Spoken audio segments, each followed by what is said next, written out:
right, so I wanted to share experiences from three specific cases that we've handled involving Danish companies or subsidiaries of Danish companies that have been involved in legal fights in the U.S.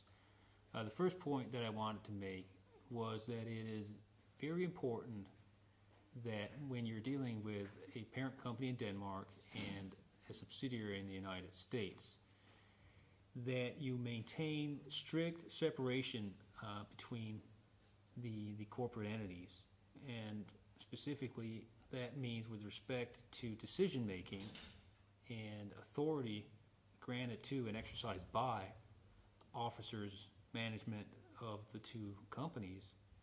You need to really be careful that you don't mix that up.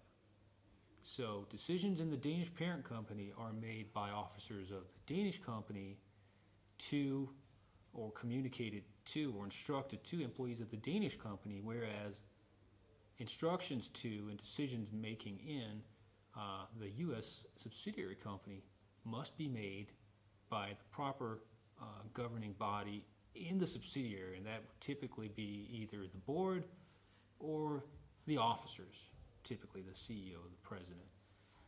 And where we see the problem getting mixed up is where there's a complete, mix-up of that, where management in Denmark instructs people on the ground in the U.S. subsidiary, and if there's enough of that mixing up, it creates an avenue for someone interested in involving your parent in a legal fight in the United States to claim that there is no real separation between the two entities, and therefore we're going to sue the Danish company as well.